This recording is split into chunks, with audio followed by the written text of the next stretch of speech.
Dear students, welcome to Notebook. ഇന്ന് രണ്ടാം വർഷ +2 commerce with computer application വിദ്യാർത്ഥികളുടെ കമ്പ്യൂട്ടർ ആപ്ലിക്കേഷൻ പേപ്പറിന്റെ പ്രാക്ടിക്കൽ സ്കീം ഓഫ് വർക്ക് ആണ് ഇന്ന് നമ്മൾ ഡിസ്കസ് ചെയ്യുന്നത്.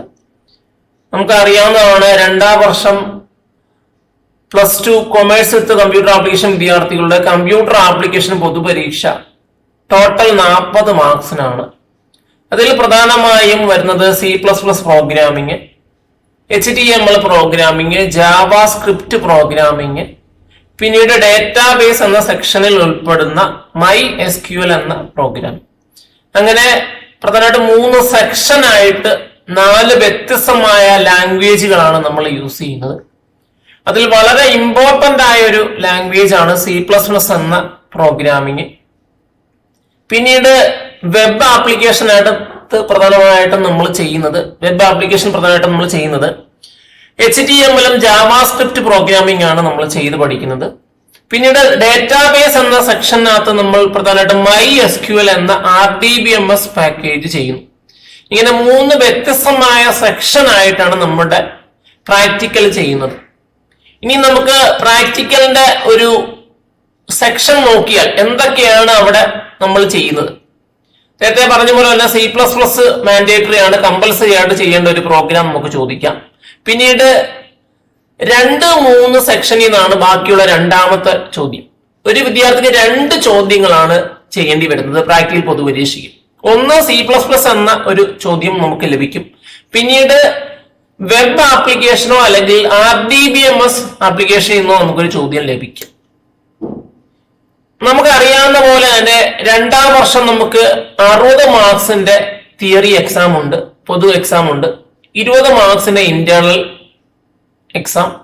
മാർക്സ്, പിന്നീട് 40 മാർക്സിന്റെ പ്രാക്ടിക്കൽ എക്സാം.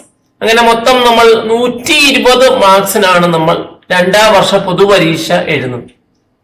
ഫസ്റ്റ് ഇയർ നമ്മൾ 60 മാർക്സിന്റെ തിയറി എക്സാം എഴുതി കഴിഞ്ഞു, 20 മാർക്സിന് ഇന്റേണൽ മാർക്ക് നമുക്ക് ലഭിച്ചു. അങ്ങനെ ടോട്ടൽ 200 മാർക്സിനാണ് 2 വർഷങ്ങളായിട്ട് നമ്മൾ പരീക്ഷ എഴുതുന്നത്. ഇതിൽ വളരെ ഇമ്പോർട്ടന്റ് ആയി ഒരു സെക്ഷനാണ് പ്രാക്ടിക്കൽ സെക്ഷൻ എന്ന് നമ്മൾ കരുതുന്നത്. കാരണം പ്രാക്ടിക്കൽ മാർക്ക് മേടിക്കുക എന്ന് പറഞ്ഞാൽ വളരെ എളുപ്പമാണ്. ഒരു തിയറി എക്സാമിന് മാർക്ക് മേടിക്കുക എന്ന് പറഞ്ഞാൽ ഒരു വർഷം മുഴുവൻ നമ്മൾ അധ്വാനിക്കണം. എന്നാൽ പ്രാക്ടിക്കൽ എക്സാമിന് മാർക്ക് മേടിക്കണമെങ്കിൽ നമ്മൾ ഒരു 2-3 മാസം മാത്രം നമ്മൾ അധ്വാനിച്ചാൽ നമുക്ക് ഈ ഒരു മാർക്സ് ലഭിക്കാൻ കഴിയും. ഇനി നമുക്ക് എന്തൊക്കെ ചെയ്യാം, നമുക്ക് എന്തൊക്കെ ചെയ്യണം ഇതിനകത്ത്.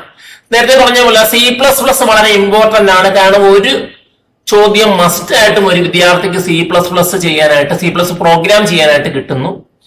രണ്ടാമത്തെ സെക്ഷനാണ് നമുക്ക് HTML അല്ലെങ്കിൽ ജാവാസ്ക്രിപ്റ്റ് എന്നുള്ള പ്രോഗ്രാം കിട്ടാം. പിന്നീട് അല്ലെങ്കിൽ ഡേറ്റാബേസുമായിട്ട് അസോസിയേറ്റ് ചെയ്യുന്ന MySQL എന്നൊരു ചോദ്യം ലഭിക്കാം. അതിൽ നമുക്ക് ജാവാസ്ക്രിപ്റ്റ് പലപ്പോഴും നമുക്ക് ഒരു പൊതുപരീക്ഷയ്ക്ക് ചിലപ്പോൾ പ്രാക്ടിക്കലായിട്ട് ചെയ്യാൻ ചിലപ്പോൾ ചോദിക്കണമെന്നില്ല. കാരണം ജാവാസ്ക്രിപ്റ്റിലെ എറേഴ്സ് കണ്ടെത്താൻ വളരെ ഡിഫിക്കൽട്ട് ആണ്. അതുകൊണ്ട് ജാവാസ്ക്രിപ്റ്റ് പ്രോഗ്രാമിംഗ് നമുക്ക് ഒഴിവാക്കിയാൽ നമുക്ക് 3 സെക്ഷൻ നമുക്ക് പഠിക്കേണ്ടി വരും. 1 C++, 2 HTML, 3 ഡേറ്റാബേസ്. അതിൽ ഏറ്റവും എളുപ്പം ഏതാണെന്ന് ചോദിച്ചാൽ ഡേറ്റാബേസ് ആണ്. കാരണം ഡേറ്റാബേസ് നമ്മൾ തിയറി ചോദ്യം പഠിക്കാറുണ്ട്. തിയറി ആയിട്ട് നമ്മൾ ഇത്തരം ചോദ്യങ്ങൾ നമ്മൾ പ്രാക്ടിക്കലായിട്ട് ചെയ്യുന്ന ചോദ്യങ്ങൾ നമ്മൾ പലപ്പോഴും തിയറിക്ക് പഠിക്കാറുണ്ട്. അതുകൊണ്ട് ഡേറ്റാബേസ് വളരെ എളുപ്പമാണ്. ബാക്കിയുള്ള HTML, C++ കുറേയേറെ പ്രാധാന്യം കൊടുത്ത് പഠിച്ചാൽ ഇതും എളുപ്പമാണ്. ഇനി നമുക്ക് C++ന്റെ ഒരു പ്രശ്നം പറഞ്ഞാൽ അടിസ്ഥാനപരമായ പ്രോഗ്രാമിംഗിന്റെ രീതി മനസ്സിലാക്കുക. എങ്ങനെ പ്രോഗ്രാം എഴുതുന്നു, ഒരു പ്രോഗ്രാം കമ്പൈൽ ചെയ്യുന്ന എങ്ങനെയാണ്, ഏത് എക്സ്റ്റൻഷനിലാണ് പ്രോഗ്രാം സേവ് ചെയ്യേണ്ടത്, കമ്പൈൽ ചെയ്യുമ്പോൾ ഏതൊക്കെ എറേഴ്സ് വരാം, എറേഴ്സ് വന്നാൽ എന്താണ് ഇത്തരം എറേഴ്സിന്റെ റീസൺ, ഇതൊക്കെ അറിയാമെങ്കിൽ മാത്രമേ നമുക്കൊരു C++ പ്രോഗ്രാം നമുക്ക് കമ്പൈൽ ചെയ്ത് പ്രോപ്പർ ആയിട്ട് ഔട്ട്പുട്ട് ഡിസ്പ്ലേ ചെയ്യാൻ കഴിയുന്നുള്ളൂ.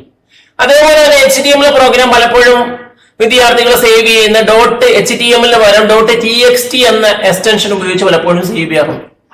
അങ്ങനെ സേവ് ചെയ്താൽ ഒരിക്കലും നമുക്ക് വെബ് ബ്രൗസറിനകത്ത് ഓപ്പൺ ചെയ്യാൻ കഴിയുന്നില്ല. കാരണം .html എന്ന എക്സ്റ്റൻഷനിലാണ് സേവ് ചെയ്യേണ്ടത്. പിന്നെ പലപ്പോഴും ടാഗ് പ്രോപ്പർ ആയിട്ട് ക്ലോസ് ചെയ്യത്തില്ല.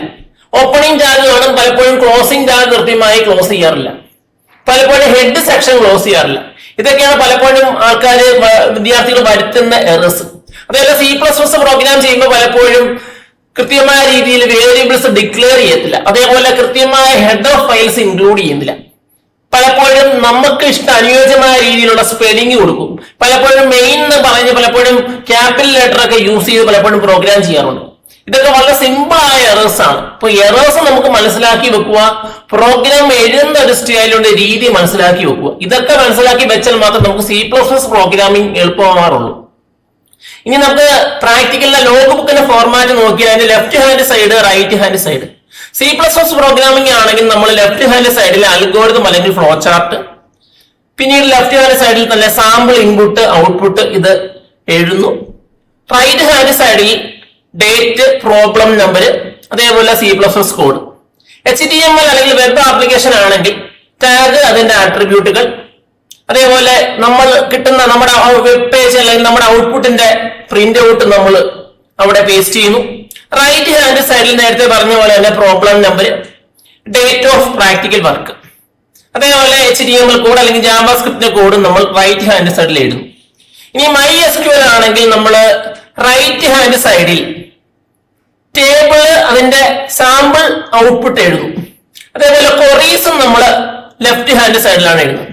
ഇനി റൈറ്റ് ഹാൻഡ് സൈഡിൽ problem number, date of practical work, അതേപോലെ ക്വറീസ് എഴുതും. ഇനി നമുക്ക് ടോട്ടൽ സ്കോർ എങ്ങനെയാണ് ഡിവൈഡ് ചെയ്ത് നോക്കാം.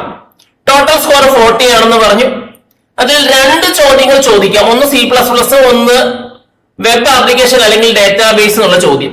ഇത് 2 ചോദ്യത്തിലൂടെ 16 × 2 32 മാർക്സ് ആണ്.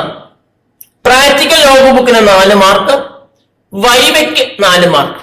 അങ്ങനെ പ്രാക്ടിക്കൽ ലോഗ് ബുക്കിന് പൂർണ്ണമായും മാർക്ക് കിട്ടാമെന്ന് നമുക്ക് പ്രതീക്ഷിക്കാം. കാരണം പ്രാക്ടിക്കൽ ലോഗ് ബുക്കിന് കുറേയേറെ വൃത്തിയും കാര്യങ്ങളൊക്കെ ചെയ്തിട്ടുണ്ടെങ്കിൽ, കൃത്യമായ രീതിയിൽ ചെയ്തിട്ടുണ്ടെങ്കിൽ, എഴുതിയിട്ടുണ്ടെങ്കിൽ നമുക്ക് 4 മാർക്ക് ലഭിക്കാം.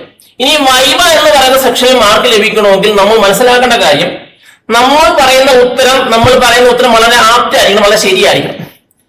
അപ്പൊ വൈവയ്ക്ക് മാർക്ക് ലഭിക്കണമെങ്കിൽ നമ്മുടെ തിയറിയുമായിട്ട് നമ്മുടെ ഒരു അടിസ്ഥാനപരമായ ബന്ധം വേണം.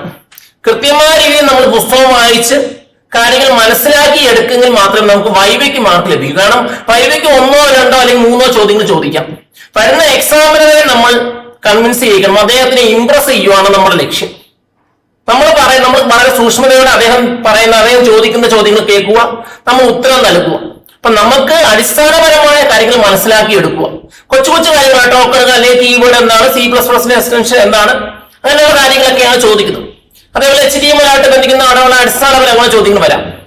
ഇനിയും നമ്മൾ പറഞ്ഞു 40 മാർക്സിന്റെ പൊതുപരീക്ഷയാണ്. പ്രാക്ടിക്കലാണ് ഏറ്റവും എളുപ്പത്തിൽ മാർക്ക് സ്കോർ ചെയ്യാൻ കഴിയുന്നത്. കാരണം ഒരു വിദ്യാർത്ഥി 2-3 മാസം ശ്രമിച്ചാൽ പ്രാക്ടിക്കലിന് മാർക്ക് ലഭിക്കും. നിങ്ങൾക്ക് ഈ വീഡിയോ ഇഷ്ടപ്പെട്ടെങ്കിൽ ഈ ചാനൽ സബ്സ്ക്രൈബ് ചെയ്യുക. പുതിയതായി അപ്ലോഡ് ചെയ്യുന്ന വീഡിയോകളെ കുറിച്ചുള്ള നോട്ടിഫിക്കേഷൻ ലഭിക്കാൻ വേണ്ടി ബെൽ ഐക്കണിൽ ക്ലിക്ക് ചെയ്യുക. നമുക്ക് വീണ്ടും പുതിയൊരു വീഡിയോ ആയി വീണ്ടും കാണാം.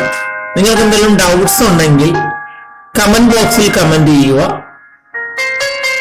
പുതിയ ടോപ്പിക്കുകളെ കുറിച്ചുള്ള നിങ്ങളുടെ ആവശ്യങ്ങളും കമന്റ് ബോക്സിൽ കമന്റ് ചെയ്യുക. Thanks for watching.